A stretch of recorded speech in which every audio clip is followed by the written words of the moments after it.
सुनिए, अगर आपका कलेजा मजबूत है तभी यह कहानी को पूरा सुनिएगा, क्योंकि यह कोई शब्द नहीं है, ये उस काली रात का मंजर है जिसे आज भी वह गांव वाले लोग भूल नहीं पाए हैं। तैयार हो तो सुनो अंतिम श्राप, खौफ की वह आखिरी रात। बात साल 2012 की है।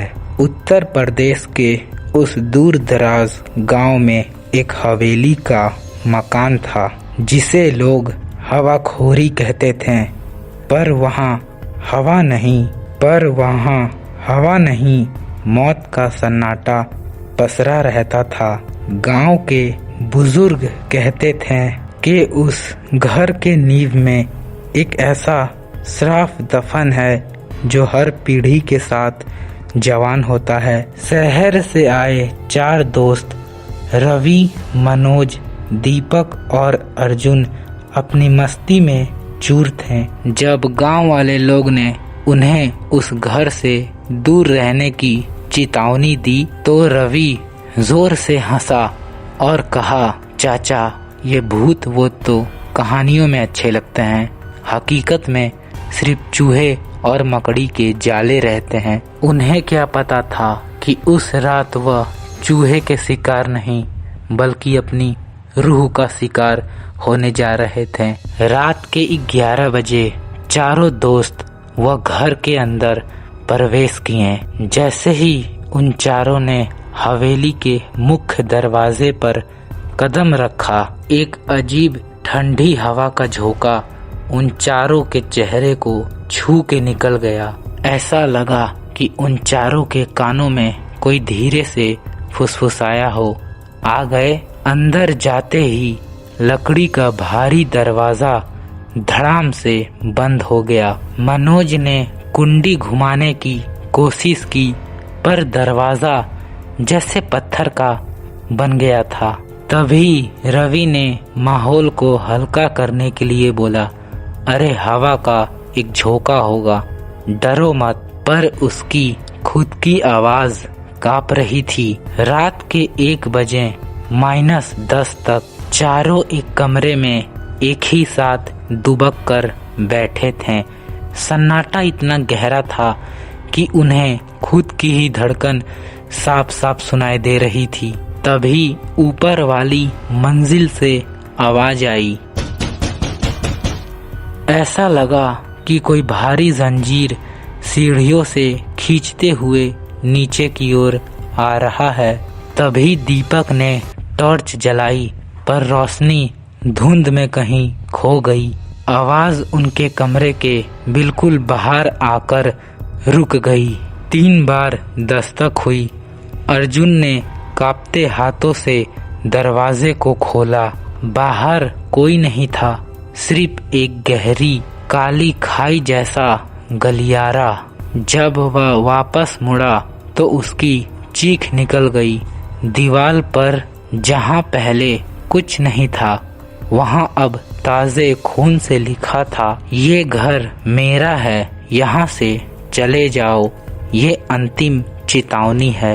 रात के 3 बजे वह श्राप का साया, वह समय आ चुका था जिसे शैतान का घड़ी कहा जाता है। रवि अचानक बिस्तर से उठकर खड़ा हो गया। उसकी आंखें पत्थर जैसी जमी हुई थी और वह कोने की तरफ इशारा कर रहा था। दीवार पर एक औरत की परछाई उभर रही थी। वह परछाई धीरे धीरे दीवार से अलग होकर 3D रूप लेने लगी। हवा में सड़ते हुए मांस की बदबू फैल गई। अचानक पूरे कमरे में एक गूंजती हुई, गला फाड़ देने वाली आवाज आई, तुमने मेरी खामोशी को अपनी हंसी से तोड़ा है। जो इस दहलीज को लांघता है वह कफन साथ लेकर नहीं आता। ये मेरा अंतिम श्राप है। देखते ही देखते दीपक का गला किसी अदृश्य हाथ ने दबाना शुरू कर दिया। वह हवा में उठने लगा। उसका चेहरा नीला पड़ गया और उसकी आंखों की पुतलियां ऊपर की ओर खिंच गई। मनोज और अर्जुन पागलों की तरह दरवाजे को पीटने लगे।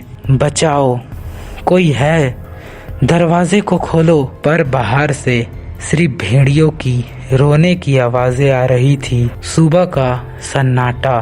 अगली सुबह जब सूरज की पहली किरणें पड़ी तो गांव के मुखिया पुलिस के साथ वहां पर पहुंचे। हवेली का दरवाजा अब आसानी से खुल गया था। अंदर का नजारा देखकर पुलिस वालों की भी रूह कांप गई थी। मनोज और अर्जुन एक कोने में सिमटे हुए थे।